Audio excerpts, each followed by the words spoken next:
Meu pai deixa toda a herança para o meu irmão, dizendo que eu deveria me casar com um homem rico, mas agora meu irmão e meu pai precisam de dinheiro, e eu digo a eles a mesma coisa. Meu irmão Reed tem 31 anos e eu, 34. Viemos de uma família confortável, pertencemos à classe média alta. Meu pai tinha seu próprio negócio, assim como meu avô. O espírito empreendedor corre na família, suponho. Sempre se esperou que Reed e eu seguíssemos o mesmo caminho, mas não acho que ninguém realmente esperasse que eu fizesse. Quando eu tinha 28 anos, decidi abrir meu próprio negócio. Não foi algo que aconteceu da noite para o dia. Passei anos trabalhando em diferentes empresas, aprendendo tudo o que podia, cometendo erros, corrigindo-os e descobrindo o que funcionava e o que não funcionava. Economizei tudo o que pude, eliminando luxos, abrindo mão de férias, garantindo que tivesse capital suficiente. Minha amiga e eu, cansadas de trabalhar para os outros, finalmente tomamos coragem. Conseguimos um empréstimo no banco, assinamos todos os documentos e lançamos nossa própria empresa de construção comercial. Há muitas coisas envolvidas nesse tipo de negócio: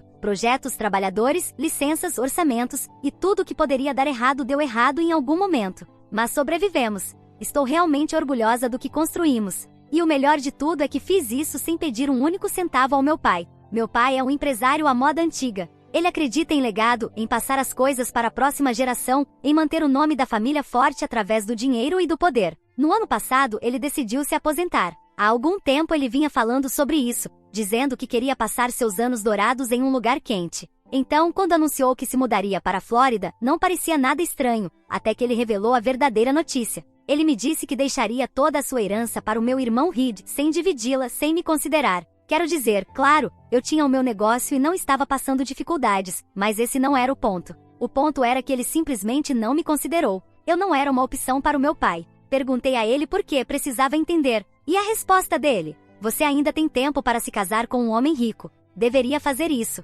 Meu pai, o homem que me criou para ser independente, estava me dizendo que minha segurança financeira deveria vir de um marido. Que eu simplesmente deveria encontrar um homem rico, me casar e deixar que esse fosse o meu futuro. Enquanto isso, meu irmão, que tinha um trabalho estável, mas não nadava em dinheiro, precisava mais da herança. Por quê? Porque era homem. Eu disse a ele que isso era injusto. E sabe o que ele respondeu? Deu de ombros e disse: é assim que o mundo funciona. Eu poderia ter discutido, mas não o fiz. De que adiantaria? Ele já tinha tomado sua decisão. Então, simplesmente me afastei da família. Reed também não me apoiou. Não é que eu esperasse que ele lutasse por mim nem nada, mas teria sido bom se, pelo menos, ele tivesse reconhecido que toda a situação era injusta. Em vez disso, ele agiu como se não fosse problema dele. Recebeu a herança e ponto. Afinal, era uma decisão do papai. Mas o que Reed não sabia era que a suposta herança, pela qual ele estava tão animado, não era exatamente o que ele pensava. Alguns anos atrás, ajudei meu pai com alguns trabalhos de contabilidade em sua empresa, cuidando de pequenas coisas aqui e ali. Não sou contadora nem nada, mas sou organizada, e meu pai precisava de alguém em quem pudesse confiar. Enquanto revisava os números, notei algo que me deixou desconfortável. O dinheiro do meu pai não estava guardado de forma segura em uma conta poupança, nem em investimentos considerados seguros. Estava preso a todo tipo de negócios arriscados, e muitos deles pareciam suspeitos. Meu pai sempre foi um pouco imprudente com o dinheiro. Ele adorava perseguir grandes oportunidades, daquelas que prometem lucros enormes, se você apenas tiver paciência para esperar. Negócios imobiliários que nunca pareciam ir a lugar nenhum, startups sem um plano real, até criptomoedas. Ele ficou obcecado com criptomoedas por um tempo, investindo dinheiro como se fosse algum tipo de magnata da tecnologia. Lembro-me de ouvi-lo falar sobre o assunto, convencido de que estava à frente da curva, enquanto ignorava todos os sinais de alerta. Naquele momento, eu disse a mim mesma que não era problema meu. Se ele queria brincar com o dinheiro dele, era assunto dele. Mas no fundo, eu sabia que se Reed algum dia recebesse essa herança, ele teria um choque de realidade. E de fato, aproximadamente um ano depois, Reed apareceu na minha porta praticamente implorando por minha ajuda. Durante o último ano, ele havia feito promessas baseadas na suposição de que estava prestes a herdar uma fortuna. Havia iniciado seu próprio negócio, que, sendo sincera, não era a ideia mais inteligente. Também havia pedido dinheiro emprestado, não apenas a bancos, mas a agiotas e até a outras pessoas com menos escrúpulos. Ele construiu todo o seu futuro financeiro acreditando que assim que papai lhe entregasse a herança, poderia pagar tudo. E então, quando finalmente chegou o momento, papai lhe disse exatamente o que eu já tinha antecipado: o dinheiro não estava disponível. Estava investido em coisas que eventualmente dariam frutos. Essa foi a palavra que ele usou, eventualmente. Sem prazos, sem garantias, apenas promessas vagas de que um dia as coisas melhorariam. Reed assumiu que esse dinheiro era líquido, que receberia um cheque ou teria acesso a um fundo fiduciário ou algo assim. Em vez disso, percebeu tarde demais que o que realmente havia herdado era um desastre. Uma coleção imprevisível e instável de investimentos que talvez nunca valessem nada. Agora, ele devia uma quantia absurda de dinheiro, e as pessoas de quem pegou empréstimos queriam ser pagas, e rápido. Então ele veio até mim. Dava para ver que estava desesperado no momento em que o vi. No início, tentou disfarçar, perguntando como estava meu negócio, fazendo conversa fiada, como se apenas estivéssemos colocando o papo em dia. Mas não demorou muito até que chegasse ao verdadeiro motivo de sua visita. Ele precisava de dinheiro. Não disse isso diretamente no começo, mas era óbvio. Começou a falar sobre o quão bem minha empresa estava indo, sobre como eu sempre fui inteligente com dinheiro, sobre o quanto estava orgulhoso do que construí. Ele estava preparando o terreno, tentando me agradar, me fazer sentir feliz antes de fazer o pedido. Finalmente foi direto ao ponto. Precisava de um empréstimo. Não um pequeno. Precisava de o suficiente para cobrir as dívidas que acumulou no último ano. E pelo jeito que falava, era muito dinheiro. Fiquei sentada ali ouvindo, e tudo em que conseguia pensar era como nada disso era minha culpa. O pior de tudo era que ele nunca me apoiou quando o papai decidiu dar tudo a ele. Quando me disseram que eu deveria me casar com um homem rico em vez de esperar uma herança, ele simplesmente ficou ali, deixando que acontecesse. Nunca questionou se era justo. Nunca pensou se eu merecia algo melhor. Mas agora que estava com problemas, de repente queria agir como se estivéssemos juntos nessa. Me perguntei o que teria acontecido se os papéis estivessem invertidos. Se eu fosse a que estava lutando e ele o que tinha dinheiro, ele teria me ajudado? E a resposta era óbvia, não teria. Então eu disse não. Ele não aceitou bem. Tentou me fazer sentir culpada, dizendo que faria o mesmo por mim. Até ficou irritado, como se eu lhe devesse algo só porque éramos irmãos. Mas aquele não era o meu desastre, e eu não ia limpá-lo. Ele foi embora depois disso, parecendo completamente derrotado. Não sei o que ele vai fazer agora. Talvez encontre uma solução ou talvez não. Talvez os investimentos de papai deem frutos eventualmente e ele receba o dinheiro que lhe prometeram. Mas esse não é o meu problema. Nos dias seguintes, continuei descobrindo mais e mais sobre o desastre absoluto que Reed havia criado. No começo, pensei que ele apenas tivesse arruinado suas finanças pessoais e feito alguns empréstimos ruins. Isso já seria ruim o suficiente. Mas então descobri que ele havia feito algo ainda pior. Ele colocou a casa dos nossos pais como garantia para um empréstimo com um agiota. E agora essas pessoas estavam ameaçando vendê-la. Aquela casa significava tudo para mim. Não era apenas um prédio. Era o lugar onde crescemos, onde tantas memórias viviam. Foi onde passei os últimos anos com minha mãe antes de ela falecer. Eu ainda conseguia imaginá-la na cozinha, preparando chá como sempre fazia, cantarolando baixinho uma música antiga. Ainda podia ouvir sua voz pelos corredores, nos chamando para o jantar. A ideia de perder aquela casa era o que me destruía por dentro. Não sei no que Reed estava pensando. Ele sabia o que aquela casa significava para mim. Sabia o quanto eu a amava. E ainda assim, ele arriscou tudo, porque achou que tinha uma saída fácil com a suposta herança de papai. Estava tão certo de que receberia todo aquele dinheiro que nunca parou para pensar no que aconteceria se as coisas não saíssem como esperava. Eu não ia permitir que ele destruísse uma das únicas coisas que me restavam da minha mãe. Então, decidi intervir. Entrei em contato com Reed e disse que estava disposta a ajudar com a casa. No começo, ele parecia aliviado, provavelmente pensando que eu iria tirá-lo do apuro completamente. Mas eu não estava fazendo isso por ele. Estava fazendo por mim. Eu não ia permitir que um agiota ficasse com um lugar que significava tanto para mim. Então, entrei em contato diretamente com o credor. Esse tipo de gente não é exatamente amigável e não se importa com o meu apego emocional à casa. Eles só queriam o dinheiro deles. Mas, depois de muitas idas e vindas, consegui negociar um plano de pagamento. Quando tudo estava resolvido, voltei para a rede e disse qual era o acordo. A casa agora era minha. Eu era quem estava pagando por ela, então eu seria a pessoa que moraria lá. Ele poderia ficar na casa de hóspedes até resolver seus problemas, mas era só isso. Ele não aceitou nada bem. Tentou argumentar que a casa era grande o suficiente para nós dois, que poderíamos viver juntos ali. Mas eu disse a ele que era o meu dinheiro e, portanto, a minha casa. Do meu ponto de vista, ele colocou a casa em risco, tomou decisões imprudentes e eu era quem estava arrumando tudo. Se eu ia assumir a responsabilidade, então eu estabeleceria as regras. E a primeira regra? Limites. Deixei bem claro que não queria viver com ele. Eu precisava de espaço e não ia lidar com o desastre dele todos os dias, sob o mesmo teto. A casa de hóspedes era mais do que suficiente para ele. Tinha uma entrada própria, uma pequena cozinha, um banheiro. Eu não estava jogando ele na rua. Simplesmente não ia deixá-lo morar na casa principal comigo. Ele se mudou para a casa de hóspedes, mas fez questão de deixar claro o quanto estava insatisfeito com a situação. Sempre que tinha oportunidade, soltava comentários passivo-agressivos. Fazia piadinhas sobre como eu estava aproveitando o meu pequeno reino, enquanto ele estava exilado no fundo do terreno, como um hóspede indesejado. Até tentou envolver amigos em comum, dizendo que eu tinha roubado a casa dele, que o tinha deixado sem nada. Mas ele ainda não entende. Eu não tirei nada dele. Ele perdeu. No momento em que colocou a casa como garantia, arriscou algo que não tinha o direito de arriscar. Eu fui quem salvou a situação. Eu fui quem pagou o preço. E mesmo assim, ele continua agindo como se eu fosse a vilã da história.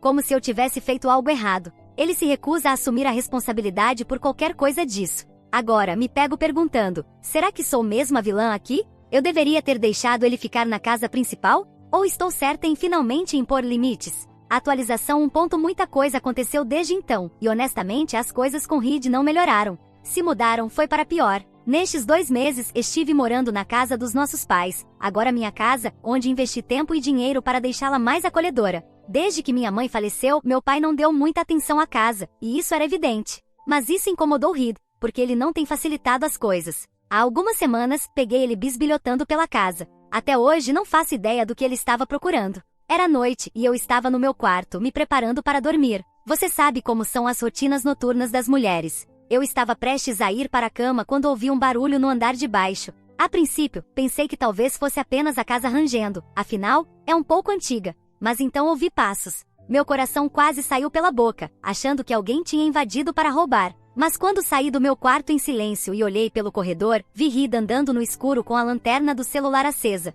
Fiquei ali observando por um segundo, tentando entender o que ele estava fazendo. Ele estava no escritório, abrindo gavetas e revirando papéis. Minha primeira ideia foi que talvez ele tivesse deixado algo ali, de quando papai ainda morava na casa. Mas logo percebi que ele não tinha motivo algum para estar naquele cômodo. Ele não morava nessa casa há anos. Acendi as luzes e perguntei, que diabos você está fazendo? Talvez eu tenha falado um pouco alto, porque ele se assustou. Mas eu queria deixar claro que o peguei no flagra. Ele tentou disfarçar, murmurando algo sobre estar procurando um documento antigo. Mas eu não acreditei nem por um segundo. Se precisasse de algo, poderia ter me perguntado. Em vez disso, estava perambulando pela casa no meio da noite como um ladrão. Perguntei o que ele realmente estava procurando, e ele ficou na defensiva. Disse para eu me acalmar e agiu como se eu estivesse exagerando. Mas eu sabia que algo não estava certo. Revirei as gavetas que ele havia mexido, mas não consegui determinar se algo estava faltando. Mesmo assim, aquilo me deixou inquieta. Não sei se ele estava procurando documentos, dinheiro ou algum tipo de vantagem para usar contra mim, mas fosse o que fosse, não me passou uma boa sensação.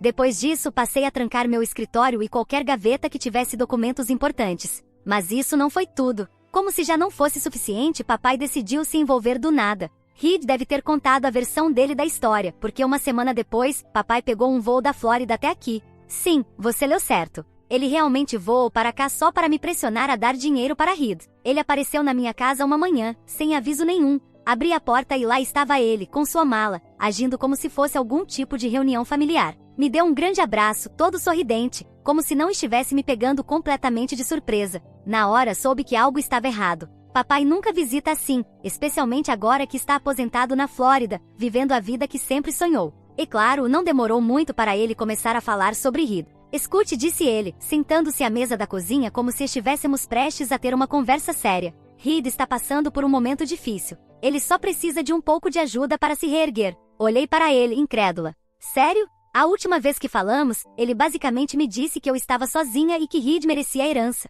Respondi bem claramente que já tinha feito a minha parte, salvei a casa, dei a Reed um lugar para ficar, e não ia resgatá-lo financeiramente. Mas papai insistiu, tentou argumentar que somos família e que eu não podia simplesmente abandonar meu irmão assim. Mas o que mais me machucou foi quando ele disse que minha mãe ficaria arrasada com tudo isso. Aquilo me atingiu fundo. Eu odeio quando usam minha mãe para me manipular. Mamãe era uma mulher bondosa, sim. Ela acreditava na família, sim, mas também acreditava em responsabilidade. Ela ajudava quem se ajudava, não aqueles que esperavam ajuda sem mover um dedo para resolver seus próprios problemas. E eu disse isso para papai, exatamente assim. Claro, ele não gostou. Disse a ele que Reed não era minha responsabilidade. Ele não era meu filho, era dele. E se papai não deixou para ele uma herança decente, isso não era problema meu. Foi aí que a atitude de papai mudou completamente. Ele suspirou, balançou a cabeça e disse, simplesmente não entendo por que você está sendo tão fria com isso. Depois disso, ele nunca mais mencionou o assunto. Ficou em um hotel por alguns dias, agiu de forma distante e depois foi embora. Nem sequer se despediu pessoalmente, só me mandou uma mensagem dizendo que estava pegando um voo de volta para a Flórida. Reed, é claro, ficou furioso ao descobrir que eu não cedi. Desde então tem estado ainda mais ressentido, mal falando comigo, a menos que seja para soltar um comentário passivo-agressivo. Outro dia passei por ele do lado de fora, e ele murmurou: acho que o dinheiro realmente muda as pessoas. Como se ele não fosse a mesma pessoa que quase perdeu a casa e eu não tivesse sido a única a salvá-lo. Neste ponto estou cansada. Cansada de ter que me justificar. Cansada de sentir culpa. Cansada de tudo. Passei boa parte da minha vida me preocupando se estava sendo justa, gentil ou útil. Mas onde estava essa energia quando eu precisei de ajuda? Onde estava o meu paraquedas dourado? Ah, certo. Eu nunca tive um. Então sim, essa é a atualização. Rida ainda está na casa de hóspedes. Ainda está com raiva de mim. Ainda está esperando que o mundo lhe entregue uma solução. E sinceramente, esse é um problema dele agora, não meu. E talvez ele tenha outro problema em breve. Pode continuar bravo, mas sem um lugar para morar, se continuar sendo um ingrato. Atualização 2. Há mais ou menos uma semana, percebi que alguns dos meus bolsos caros estavam desaparecidos. A princípio, pensei que talvez os tivesse perdido. Eu não os uso com frequência, e alguns estavam guardados no meu armário. Então assumi que poderiam estar enterrados sob outras coisas. Mas quanto mais procurava, mais me dava conta de que não estavam lá. E não eram quaisquer bolsas. Algumas foram presentes da minha mãe, peças que ela colecionou ao longo dos anos. Ela não era uma pessoa de marcas de luxo, mas tinha alguns bolsos que valorizava muito. E quando faleceu, deixou-os para mim. Eles tinham um valor sentimental muito maior do que qualquer etiqueta de preço ou marca. Comecei a procurar por toda parte. Desmontei meu armário, revirei as caixas de armazenamento debaixo da cama, até chequei todo o closet, caso tivesse colocado em algum lugar estranho. Nada, mas não demorou muito para que minhas suspeitas surgissem. De quem mais eu poderia suspeitar se não de Reed? Não queria tirar conclusões precipitadas, mas sejamos realistas, ele era a única outra pessoa morando na propriedade. E dado seu histórico de decisões terríveis, não era difícil imaginar que ele poderia ter pegado. Fui até a casa de hóspedes e bati na porta. Quando ele abriu, perguntei diretamente se sabia algo sobre os meus bolsos desaparecidos. E claro, ele fingiu completa surpresa. Fez cara de confusão, como se não tivesse a menor ideia do que eu estava falando. Teve a audácia de dizer: por que eu pegaria suas bolsas? O que eu faria com elas? Eu não acreditei nem por um segundo. Observei bem sua expressão e soube que algo estava errado. Ele não conseguia me olhar nos olhos, e sua voz parecia casual demais, como se estivesse se esforçando muito para soar inocente. Não o pressionei de imediato, porque sabia que se ele tivesse roubado não admitiria. Então apenas disse: certo. Se encontrar, me avise. E fui embora. Mais tarde naquela noite, quando o Reed não estava, decidi verificar a casa de hóspedes. Se ele tivesse roubado as bolsas, era lá que elas estariam. Procurei no armário, debaixo da cama, até revirei os armários do banheiro, caso ele tivesse sido idiota o suficiente para escondê-las à vista. Mas não encontrei nada. Por um momento comecei a duvidar de mim mesma. Mas então vi o laptop dele na escrivaninha. Sei que alguns diriam que mexer no computador dele foi invasão de privacidade. Mas naquele ponto eu não me importava. Se ele estava me roubando, eu tinha todo o direito de descobrir. Esse gênio sequer tinha uma senha. Cliquei no histórico do navegador e, em segundos, tinha todas as provas que precisava. Havia pesquisas no Google como: quanto vale uma bolsa Chanel? Como vender bolsas de marca usadas? Melhores sites para vender bolsas rapidamente. Continuei fuçando e então encontrei sua página no eBay. Bem ali, à vista de todos. Os bolsos da minha mãe estavam listados para venda. Fiquei tão furiosa que precisei sair para tomar um pouco de ar. Se ele estivesse na minha frente naquele momento, acho que teria quebrado a cabeça dele com o próprio laptop. Com tudo e os anúncios de venda. Tirei fotos de tudo. Do histórico de pesquisa dos anúncios no eBay, de cada prova. Precisava garantir que ele não escaparia dessa. Então, esperei algumas horas. Quando o Reed finalmente voltou, ataquei na mesma hora. Nem dei chance para ele falar. Mostrei meu telefone com as capturas de tela e disse: explica isso. Ele ficou pálido. Tartamudeou por um segundo, tentando inventar uma desculpa. Mas o interrompi. Disse que não queria ouvir nenhuma mentira patética. Ele tinha apenas uma opção: fora da minha casa na manhã seguinte, ou eu chamaria a polícia. Ele tentou se justificar. Disse que só estava tentando ganhar um dinheiro extra e que eventualmente me contaria. Teve a coragem de dizer: eu ia te dar uma parte do dinheiro. Eu não queria uma parte do dinheiro. Eu não me importava com dinheiro. Eu queria que ele sumisse da minha casa. Mandei ele calar a boca. Eu estava cansada. Cansada das mentiras. Cansada das desculpas. Cansada dele. Repeti: fora amanhã. Ou chama a polícia. E ainda avisei: e trate de recuperar minhas bolsas. Porque senão também vou chamar a polícia. Ele deve ter visto na minha cara que eu não estava brincando. Porque não discutiu mais. Apenas saiu furioso, murmurando algo e batendo a porta com força. Na manhã seguinte, acordei cedo, esperando que ele já tivesse ido embora. mas ele não tinha saído. Então, antes de ir para o trabalho, tive que chamar a polícia. Não, ele não facilitou as coisas para os oficiais, mas os oficiais não iam embora sem ele. Agora estou escrevendo isso do trabalho. Ainda não sei todos os detalhes, mas assim que tiver alguma novidade, atualizo vocês. Atualização 3. A boa notícia é que recuperei algumas das bolsas através do eBay. A plataforma entrou em contato com alguns dos compradores para informá-los de que haviam adquirido itens roubados. Pelo que sei, o eBay devolveu o dinheiro a eles e ainda os recompensou pelo transtorno. Infelizmente, algumas bolsas não pudemos recuperar, porque Ridas vendeu pessoalmente e não quis dizer a quem ou simplesmente não sabia. Pelo menos, a maioria das bolsas da mamãe já está comigo de novo. A má notícia é que meu irmão recebeu apenas alguns antecedentes criminais, liberdade condicional e foi obrigado a devolver o valor das bolsas de marca que eram mais caras. É uma má notícia porque eu sinceramente teria preferido que ele passasse um tempo na cadeia. Mas pelo visto, meu pai, com quem não falo, deve ter usado alguns de seus contatos. Pelo menos, Reed teve que vender sua caminhonete, que era a única coisa que ainda lhe restava, para pagar pelas bolsas que não conseguimos recuperar. Atualização 4. Aparentemente, Reed conseguiu escapar dos agiotas. Isso é ao mesmo tempo surpreendente e nem tanto. Não ouvi absolutamente nada sobre ele há meses. Sem mensagens de texto. Sem ligações. Sem fofocas de parentes distantes. Nada. A única razão pela qual soube de alguma coisa foi porque um dos agiotas apareceu na minha porta. Ele se apresentou e disse que estava tentando entrar em contato com Reed há um tempo, mas que ele basicamente havia sumido. Não atendia ligações. Não respondia mensagens. Nada. Então, por alguma razão, esse cara achou que eu poderia saber onde ele estava. Deixei bem claro que não fazia ideia de onde Reed estava e que não tinha a menor intenção de descobrir. Ele pareceu cético, mas não havia muito que pudesse fazer. Eu não ia sair por aí procurando meu irmão só para ajudá-lo a ser rastreado. Então o agiota foi embora. Mesmo depois de tudo que Reed fez, me preocupei um pouco. Não porque sinta pena dele, mas porque desaparecer assim não é normal. Nem mesmo para ele. Então, liguei para papai. Tudo que ele me disse foi que sabia que Reed estava seguro. E só. Sem detalhes. Sem explicações. Nada. Ele está seguro. Era tudo que eu precisava ouvir. Porque no fim das contas, Reed já não é mais meu problema. Ele fez suas escolhas. Queimou todas as pontes que tinha. E agora tem que lidar com as consequências. Atualização 5. Outro agiota ligou para minha casa perguntando pelo paradeiro do meu irmão. Já estava cansada desse cara e de outros me ligando, porque já tinha dito que não sabia onde ele estava. Porém, quando descobri onde ele estava, passei a informação imediatamente. Na ligação seguinte, entreguei tudo. E com isso, as ligações pararam na mesma hora. Não faz muito tempo, descobri que meu irmão estava morando com meu pai na Flórida. Já suspeitava disso, mas só recentemente tive certeza. Não tinha o endereço dele, mas agora não importava mais. Não é que eu goste de jogar um homem aos tubarões. Mas se esse homem for meu irmão, ele que aprenda a nadar.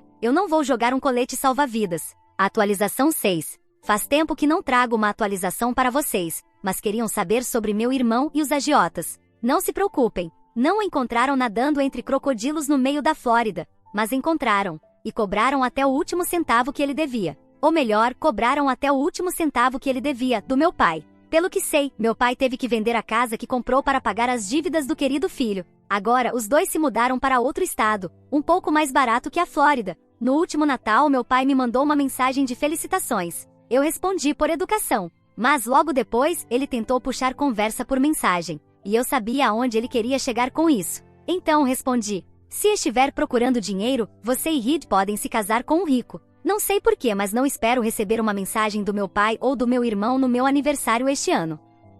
História 2.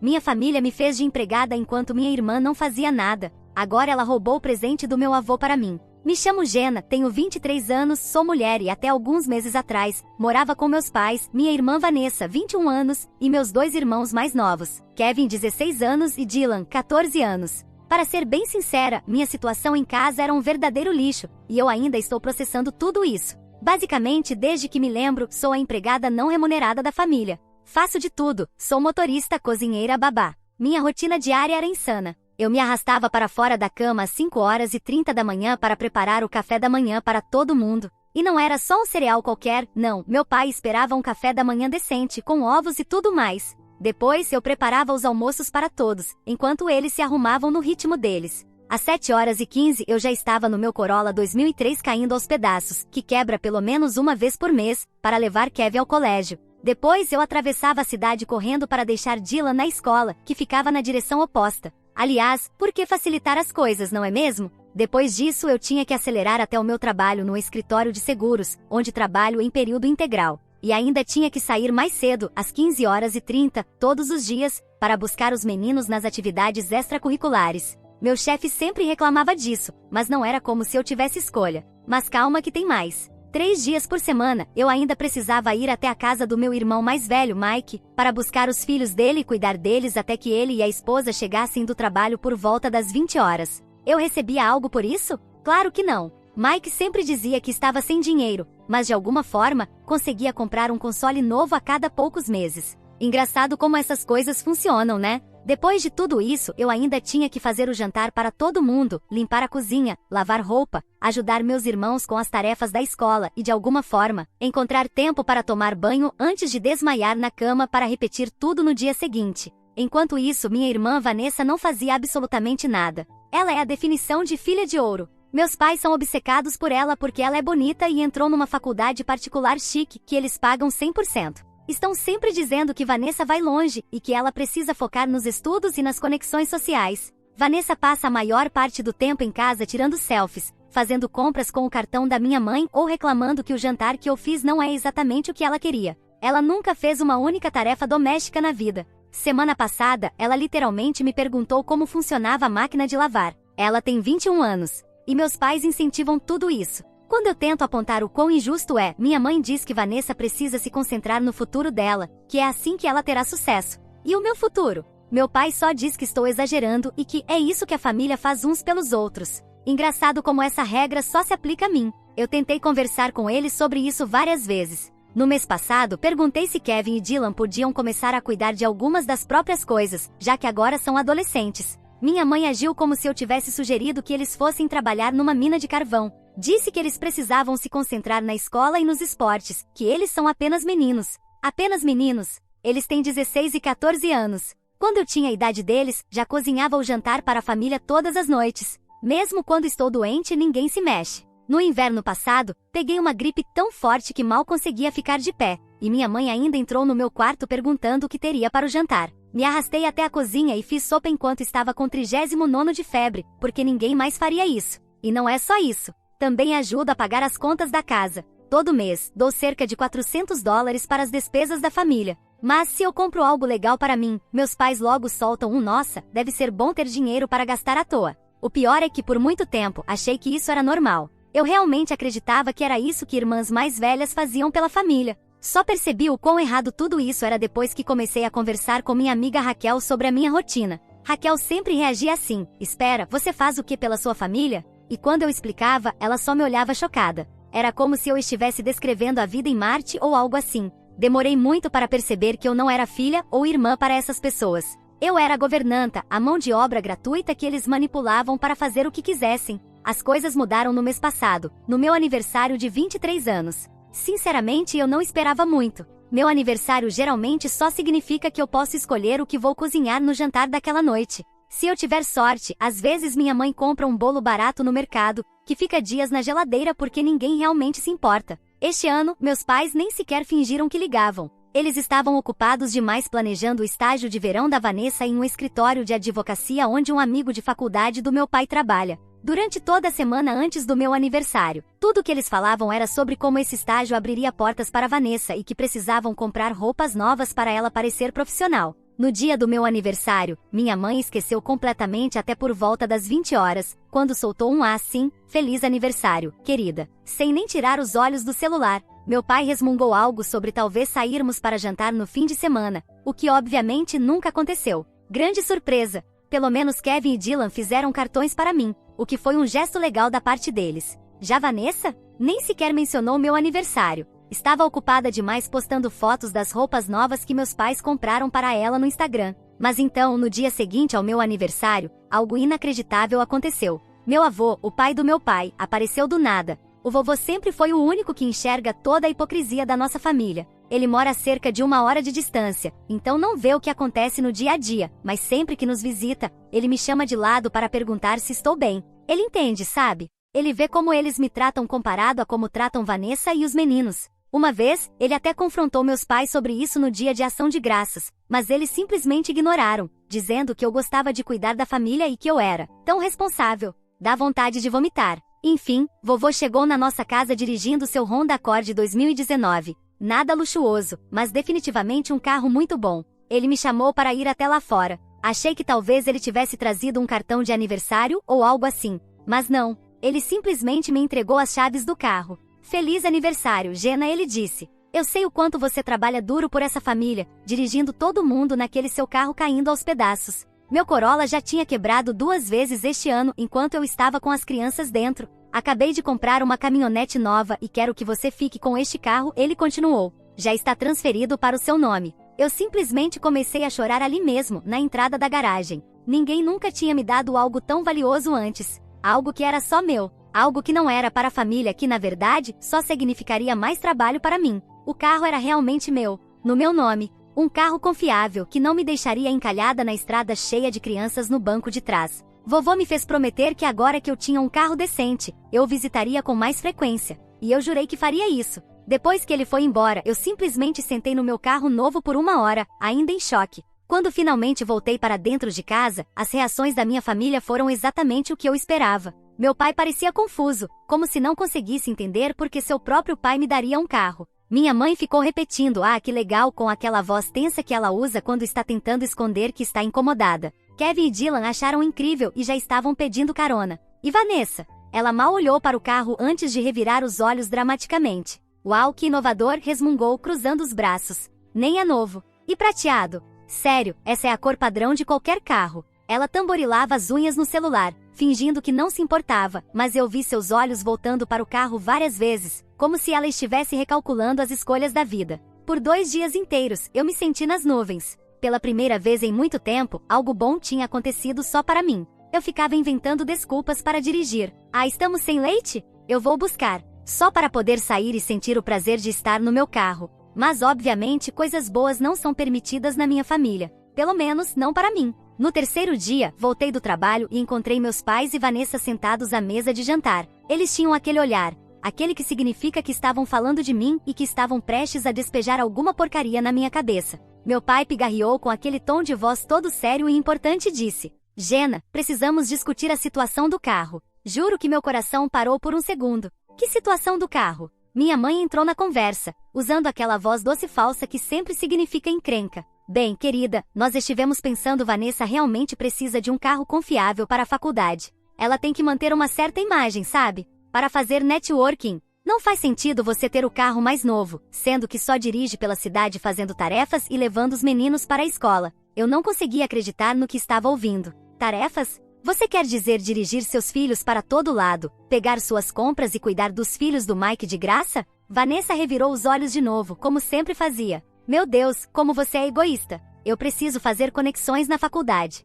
Como vou dar caronas para as pessoas com aquele Corolla velho e nojento? É constrangedor. Meu pai assentiu, como se aquilo fizesse todo o sentido do mundo. Acreditamos que seria melhor se você desse o Accord para Vanessa. Você pode continuar usando seu carro antigo para as tarefas da casa. Eu fiquei tão chocada que por alguns segundos nem consegui falar. O vovô me deu esse carro. Está no meu nome. Foi meu presente de aniversário. Não seja teimosa, Jenna, minha mãe rebateu num tom ríspido. Nesta família fazemos sacrifícios uns pelos outros. O futuro da Vanessa depende das conexões que ela fizer. A parte não dita era muito clara. O meu futuro não importava. Eu era apenas a empregada da família, e empregadas não precisavam de coisas boas. Eu encarei minha família sentada em volta daquela mesa. Todos eles esperando que eu simplesmente entregasse as chaves do meu carro, como se não fosse nada. E então, algo dentro de mim simplesmente quebrou. Não, eu disse. Só essa palavra. Vocês deviam ver a cara deles. Meu pai parecia que eu tinha cuspido no café dele. Os olhos da minha mãe se arregalaram, e Vanessa fez uma expressão como se não conseguisse processar o que estava acontecendo. Como é? Meu pai perguntou, naquele tom que ele usava quando achava que tinha escutado errado, porque com certeza eu não ousaria discordar dele. Eu disse não. O carro é meu. O vovô me deu porque ele sabe o quanto eu faço por essa família. Ele está legalmente no meu nome e eu não vou dar para Vanessa. O rosto da minha mãe ficou de um tom vermelho que eu nunca tinha visto antes. Depois de tudo que fizemos por você? Todos esses anos te dando um lar, comida, tudo que você precisa. É assim que nos retribui? Eu realmente ri. Uma risada de verdade que provavelmente soou um pouco insana. Mas eu não conseguia evitar. O que exatamente vocês fizeram por mim? Eu cozinho todas as refeições, limpo a casa de vocês, levo seus filhos para todo lado, cuido dos filhos do Mike de graça. Faço tudo isso enquanto trabalho em tempo integral e ainda ajudo a pagar as contas. Então, por favor, me digam, o que exatamente eu estou recebendo em troca? Vanessa bufou e jogou o cabelo para trás. Meu Deus, que dramática. Todo mundo tem tarefas. Foi aí que eu realmente perdi a paciência. Como um fluxo incontrolável, comecei a listar tudo o que fazia por eles. A rotina matinal, as idas à escola, as compras, a cozinha, a limpeza. O cuidado com as crianças, tudo. Enquanto eu falava, via a expressão deles mudando. Como se nunca tivessem realmente pensado em tudo que eu fazia até eu jogar na cara deles. Meu pai tentou me interromper. Isso é só parte de ser uma família. Mas eu continuei. Não, isso é ser explorada. E eu cansei. Eu estava tremendo, fisicamente tremendo, porque nunca tinha enfrentado eles assim antes. Mas ao mesmo tempo foi tão bom. Vocês querem que a Vanessa tenha um carro bonito? Ótimo. Comprem um pra ela. Vocês já pagam tudo que ela quer, então que diferença faz? Mas vocês não vão tirar de mim a única coisa boa que alguém já me deu. Minha mãe tentou apelar para a culpa de novo. Eu não acredito como você está sendo egoísta, depois de tudo que sacrificamos por você. Mas eu simplesmente saí da sala de jantar e fui direto para o meu quarto. Meu coração estava disparado, mas ao mesmo tempo senti um alívio estranho. Como se eu estivesse guardando tudo aquilo por anos e finalmente tivesse soltado. Nos dias seguintes, entrei em greve. Parei completamente de fazer as tarefas. Nada de cozinhar, nada de limpar, nada de dirigir ninguém para lugar nenhum. Meus pais me lançavam olhares furiosos o tempo todo. Minha mãe começou a deixar bilhetes passivo-agressivos pela casa, tipo os pratos precisam ser lavados ou os meninos precisam de dinheiro para o almoço. Eu ignorei tudo. No terceiro dia, meu pai me encurralou na cozinha. Esse comportamento infantil precisa parar, Jenna. Você tem responsabilidades nesta casa. Eu simplesmente passei reto por eles sem dizer uma palavra. O que eles iam fazer? Me colocar de castigo? Eu tinha 23 anos. Até que um dia eu ia sair para almoçar com a Raquel, mas quando fui para fora, meu carro tinha sumido. O carro que o vovô me deu. Fiquei parada na garagem, feito uma idiota por um minuto inteiro, tentando processar o que tinha acontecido. Então, entrei de volta na casa furiosa. Cadê o meu carro? Eu gritei. Minha mãe levantou os olhos da revista com a cara mais inocente do mundo. A Vanessa precisou dele para um grupo de estudos. O quê? Esse carro é meu. Ela não pode simplesmente pegar. Meu pai se meteu no meio. Linguagem Jenna. E não levante a voz. Vanessa pediu para emprestar o carro, e nós dissemos que sim. Vocês disseram sim? Esse carro nem é de vocês para emprestar. Ele é meu. Os dois apenas me encararam, como se eu estivesse sendo completamente irracional. E foi aí que eu perdi completamente a paciência. Subi correndo para o quarto da Vanessa e simplesmente surtei. Joguei todas as maquiagens caras dela no chão, espalhei suas roupas por toda parte, arranquei aquelas luzinhas idiotas que ela pendurava sobre a cama. Eu estava em um estado de fúria cega. Quando finalmente esgotei toda a minha raiva e me senti exausta, o quarto dela parecia que tinha sido atingido por um tornado. Eu estava ali no meio da bagunça, respirando pesado, quando ouvi a porta da frente se abrir. 10 minutos depois, os gritos da Vanessa ecoaram pela casa. Ela subiu correndo as escadas, deu uma olhada no quarto dela e veio direto para cima de mim. O que você fez com as minhas coisas? Ela berrou. O que você fez com o meu carro? Eu retruquei. Ela me empurrou e saiu correndo escada abaixo. Eu fui atrás dela, ainda gritando, exigindo que ela me devolvesse minhas chaves. Meus pais estavam tentando acalmá-la, ao mesmo tempo em que me diziam que eu estava sendo ridícula. Foi então que eu ouvi o som inconfundível de metal arranhando metal. Corri para fora a tempo de ver Vanessa arrastando as chaves ao longo da lateral do meu carro, deixando um risco longo e profundo na pintura. Que porra você tá fazendo?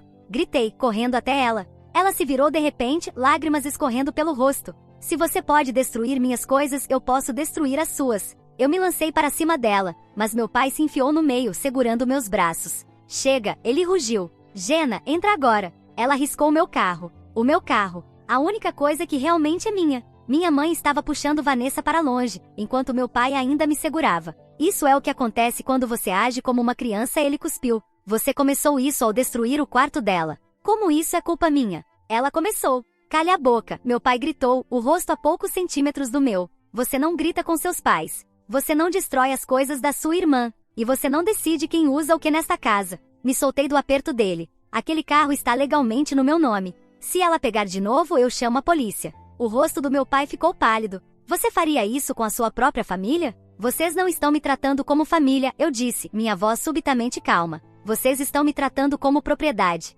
Entrei de volta em casa, tremendo de raiva. A linha tinha sido cruzada. Não havia mais volta. Sentei na minha cama por uns 10 minutos, apenas respirando e pensando. E então tomei uma decisão. Peguei o telefone e liguei para minha amiga Raquel. Raquel tinha se mudado para um apartamento há alguns meses e tinha mencionado que precisava de uma colega de quarto para dividir os custos. Ela já me dizia há anos que minha situação familiar era um absurdo e que eu devia sair de casa. Posso ir para aí hoje? Perguntei quando ela atendeu. Acho que finalmente estou pronta para me mudar. Já estava mais do que na hora. Ela praticamente gritou pelo telefone. Vem agora. Enquanto minha família ainda discutia no andar de baixo, eu conseguia ouvir os gritos, principalmente me culpando por ser ingrata, e comecei a arrumar minhas coisas. Peguei minha mochila e algumas bolsas de viagem e enfiei o máximo de roupas que consegui. Peguei meus documentos importantes, certidão de nascimento, cartão da Previdência, passaporte e meu laptop com os carregadores. Eu sabia que poderia voltar depois para buscar o resto das minhas coisas quando eles não estivessem em casa.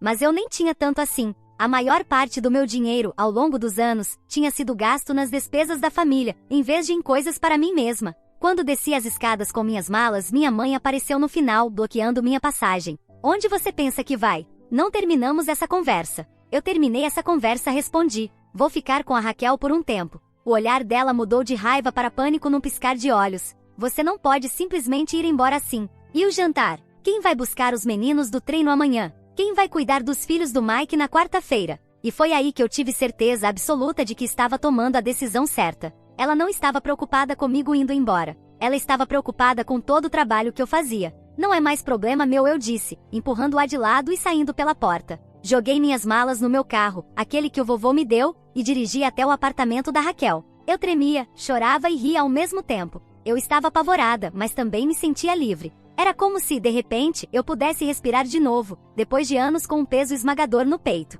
Raquel já estava me esperando do lado de fora do prédio. Ela me ajudou a carregar as malas para o apartamento dela, um lugar pequeno, mas aconchegante que era, sem dúvidas, 1.000.000 de vezes mais tranquilo do que a casa dos meus pais. Você pode ficar o tempo que precisar, ela disse, arrumando o sofá para mim. Eu já te dizia há anos, o que eles estavam fazendo não era normal. Ninguém deveria ser obrigada a basicamente administrar uma casa inteira sozinha. Naquela noite dormi melhor do que tinha dormido em anos, mesmo no sofá duro da Raquel. Pela primeira vez na minha vida adulta, eu não precisava me preocupar em acordar às 5h30 para fazer o café da manhã de todo mundo. Não precisava me estressar com de quem era a vez de lavar a roupa ou o que fazer para o jantar. Eu era livre. As primeiras semanas no apartamento da Raquel foram estranhíssimas. Eu continuava acordando em pânico total, achando que estava atrasada para fazer o café da manhã ou levar os meninos para a escola. Meu corpo estava tão acostumado àquela rotina insana que eu simplesmente não conseguia dormir até depois das 6 horas da manhã, mesmo agora que finalmente podia.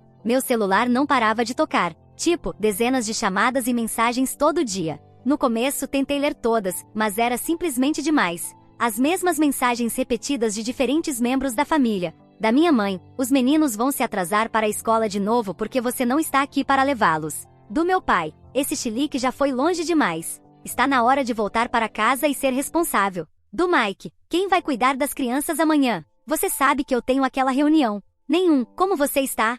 Você está bem? Sentimos sua falta. Só exigências sobre todas as coisas que eu não estava mais fazendo por eles. As únicas mensagens que não eram puro lixo vinham dos meus irmãos mais novos. Kevin mandava coisas tipo mamãe queimou o jantar de novo e papai não sabe usar a máquina de lavar. Dylan, na maior parte do tempo, só enviava memes. Mas ele também perguntou se eu ia voltar logo porque sentia minha falta. Isso me fez sentir um pouco culpada, mas eu me lembrei de que não estava abandonando meus irmãos. Eu finalmente estava cuidando de mim mesma depois de anos colocando todo mundo em primeiro lugar. Depois de uma semana, bloqueei quase todos os números da minha família. Simplesmente não conseguia lidar com toda aquela chantagem emocional e cobranças. As únicas exceções foram Kevin e Dylan, porque eram só crianças, presas no meio de tudo isso, e o vovô, claro, que me ligou para saber como eu estava. Tenho orgulho de você, garota. Ele me disse. Já estava na hora de você começar a viver sua própria vida, em vez de ser uma empregada dentro de casa. Quando contei para ele que tentaram tomar o carro de mim,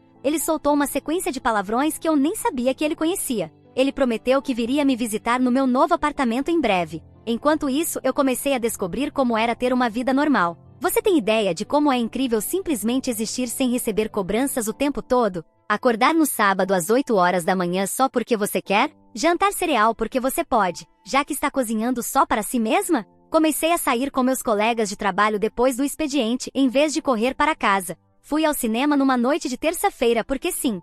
Comprei roupas novas com meu próprio dinheiro, dinheiro que normalmente teria ido para pagar despesas da família. Raquel foi incrível durante todo esse tempo. Ela me deixou ficar no sofá dela por 2 semanas e depois me ajudou a encontrar um estúdio baratinho ali perto, que eu conseguia bancar com o salário do meu trabalho no seguro. A parte mais estranha de tudo isso foi perceber o quanto da minha identidade estava ligada a cuidar da minha família. Sem todas aquelas responsabilidades, eu percebi que não fazia ideia de quem eu era ou do que gostava de fazer. Nunca tive tempo para hobbies, amigos ou relacionamentos. Então, comecei a experimentar coisas novas. Entrei numa aula de kickboxing, ótimo para descontar toda a raiva, aliás. Baixei alguns aplicativos de namoro. Comecei a aprender a fazer bolos, mas por diversão desta vez. Não porque eu tinha que alimentar uma casa cheia de pessoas ingratas. Cerca de um mês depois que me mudei, decidi ouvir os recados de voz que meus pais tinham deixado. O tom deles definitivamente tinha mudado de raiva para desespero. Do meu pai: Jenna, a casa está um completo desastre. Ninguém sabe onde nada está ou como usar a máquina de lavar. Já chega dessa brincadeira. Da minha mãe: por favor, nos ligue de volta. Os meninos estão comendo cereal no jantar porque ninguém sabe cozinhar. De Kevin, obviamente tendo sido forçado a ligar pelos meus pais: ei Jenna.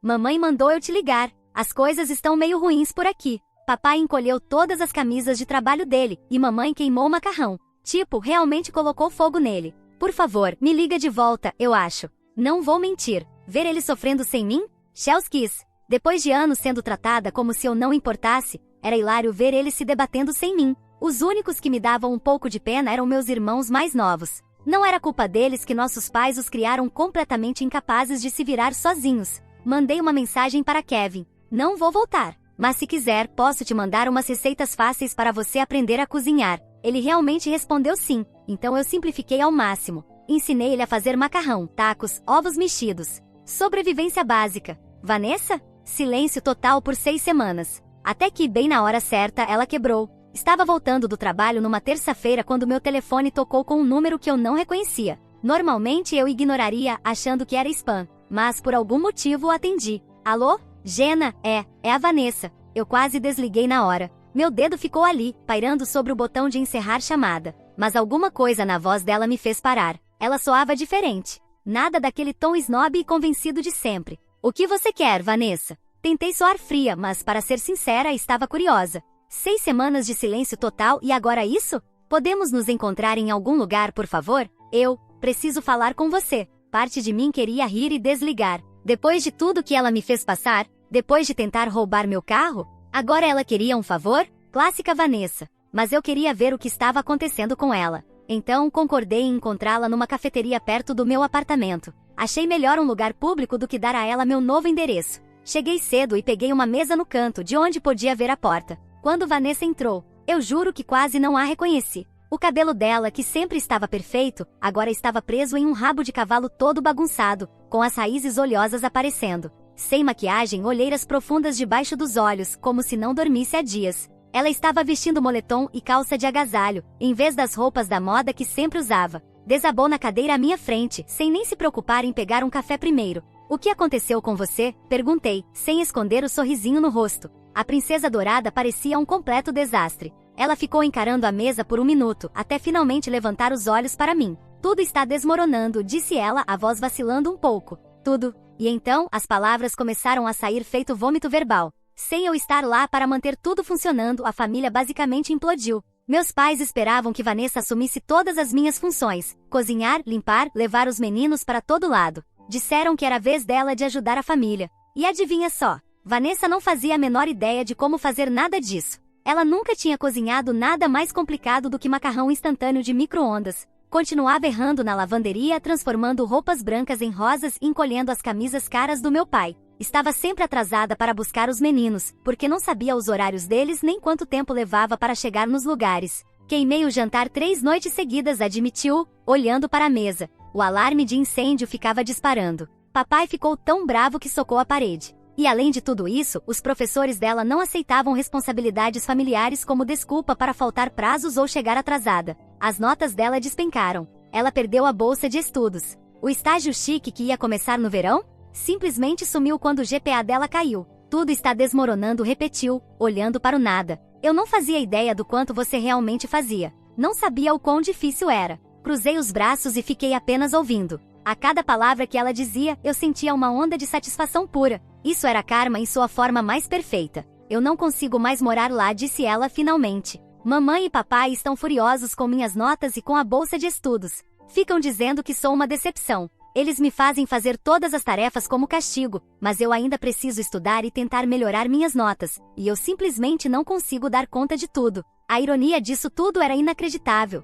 Tudo que ela estava descrevendo era exatamente o que eu tinha passado por anos, só que no meu caso, sem o privilégio de estudar em uma faculdade particular paga pelos meus pais. Peguei minha xícara de café e tomei um gole devagar, fazendo ela esperar. Então, disse finalmente, o que exatamente você quer de mim, Vanessa? Ela levantou os olhos com aquele olhar de cachorrinho abandonado. Eu preciso de um lugar para ficar. Por favor, eu não posso voltar para lá. Eu ri na cara dela. A audácia dessa garota? Deixa eu ver se entendi, disse, ainda rindo. Agora você está sendo tratada de forma injusta, e de repente quer a minha ajuda? Depois de anos me vendo ser explorada enquanto você tinha tudo de mão beijada? Depois de tentar tomar o único presente decente que alguém me deu? Depois de riscar meu carro? Ela sentiu lágrimas escorrendo pelo rosto. Agora me diz, por que diabos eu deveria te ajudar? Perguntei, inclinando-me para a frente. Você nunca nem reconheceu o quão fodida era essa situação, muito menos tentou me ajudar. Ela enxugou as lágrimas na manga do moletom. Eu sei que fui horrível. Eu não via dessa forma antes, mas agora vejo.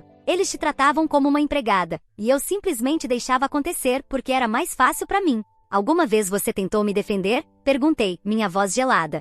Em todos esses anos, você alguma vez disse para mamãe e papai que eles estavam sendo injustos comigo? Ela baixou a cabeça, envergonhada. Não, eu fui egoísta. Eu não queria que eles começassem a me tratar do jeito que tratavam você. Pelo menos, ela estava sendo honesta sobre ser uma filha da puta egoísta. Jenna, por favor, continuou, quando viu que eu não dizia nada. Eu sei que não mereço sua ajuda, mas eu não tenho para onde ir. Todos os meus amigos da faculdade moram em dormitórios, e eu não posso bancar um apartamento sozinha. Me recostei na cadeira pensando. Uma parte de mim queria mandar ela se fuder. Depois de anos sendo o capacho da família enquanto ela era a princesinha, seria completamente justificado. Mas aí eu pensei, por que chutar ela quando está no chão? Se eu posso fazer ela passar exatamente pelo que eu passei. Vamos fazer um acordo, disse finalmente, depois de deixá-la se contorcer por 1 minuto. Ela se animou na hora, como uma planta morrendo que finalmente recebeu água. Qualquer coisa. Eu faço qualquer coisa. Raquel vai se mudar para o apartamento do namorado mês que vem. Então, estou procurando um novo lugar de qualquer forma. Vi alguns apartamentos de 2 quartos bem melhores que o meu atual. O rosto dela iluminou-se. Eu podia praticamente ver o que ela estava pensando. Que eu ia salvar a bunda dela, como sempre salvei a de todo mundo. Mas eu continuei, saboreando cada segundo. Eu trabalho muitas horas por dia. E cansei de chegar em casa e ter que limpar tudo e cozinhar depois de um dia inteiro de trabalho. A expressão dela começou a mudar. Ela estava começando a entender o que eu estava sugerindo. Se quiser morar comigo, vai ser responsável por manter o apartamento limpo, lavar a roupa e fazer o jantar na maioria das noites. Basicamente, você será minha governanta em troca da sua parte do aluguel. Você quer que eu seja sua empregada? Ela perguntou, a voz ficando mais alta a cada palavra. Eu prefiro usar o termo gerente doméstica, respondi com um sorrisinho, jogando de volta a mesma baboseira que nossos pais usavam para descrever meu papel na casa. Você teria seu próprio quarto e bastante tempo para um emprego de meio período e algumas aulas na faculdade comunitária. É muito melhor do que a sua situação atual. O rosto dela ficou vermelho. A velha Vanessa estava reaparecendo, rasgando a fachada de menina arrependida. Você tá de sacanagem? Ela cuspiu. Eu venho até você pedindo ajuda, e sua solução é me transformar numa escrava? Engraçado, retruquei. Foi exatamente o que eu fui para nossa família por anos. E você nunca teve problema com isso, teve? Ela se levantou tão rápido que a cadeira tombou para trás. As pessoas na cafeteria começaram a olhar. Você é uma vadia vingativa. Ela sibilou. E cuspiu em mim. Ou tentou. A mira dela foi horrível, e a saliva caiu bem no meio da mesa. Uau, classe pura, Vanessa. Mas ponto pela tentativa, disse, sem nem me mexer. Boa sorte explicando pra mamãe e pro papai porque você não vai fazer o jantar deles hoje. Ela saiu furiosa. E eu apenas sorri. Vanessa saiu batendo a porta tão forte que o sino quase caiu. Achei que aquilo fosse o fim. Eu tinha oferecido meus termos, ela recusou. Agora era problema dela. Mas 3 dias depois, meu telefone tocou à meia-noite. Era Vanessa, chorando tanto que mal conseguia entender o que dizia. Eles me expulsaram, soluçou.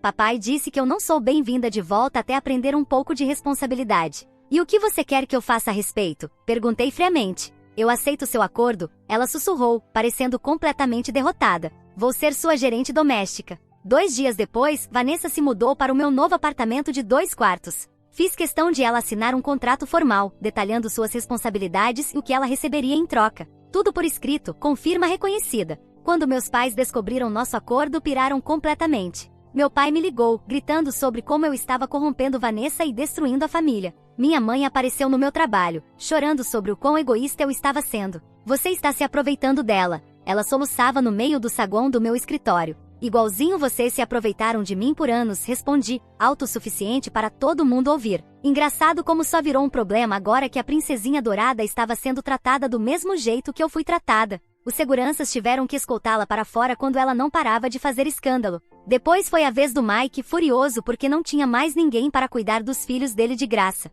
E o que eu devo fazer agora? Ele exigiu, pagar por uma babá, como todo outro pai no planeta sugere. Ou aqui vai uma ideia revolucionária, cuidar dos seus próprios filhos. Desliguei na cara dele no meio do surto. Os problemas deles não eram mais meus. E isso era uma sensação maravilhosa. Isso foi há alguns meses. Para minha surpresa, Vanessa se tornou uma colega de quarto decente. Depois de queimar o jantar algumas vezes e deixar minhas roupas brancas azuis, ela até que pegou o jeito da coisa. Agora, ela está estudando administração de empresas na faculdade comunitária e trabalhando meio período em uma boutique local. Às vezes, pego ela olhando para as chaves do meu carro com um olhar nostálgico. Faço questão de comentar o ótimo trabalho que o vovô fez ao escolher um veículo tão confiável. Quanto a mim, fui promovida no trabalho, agora que posso finalmente focar na minha carreira sem precisar sair correndo mais cedo todo dia. Estou saindo com um cara que conheci na aula de kickboxing, um que realmente me respeita. E visito o vovô todos os domingos. Só eu e ele. Ele chora de rir quando conto sobre a Vanessa lavando roupa.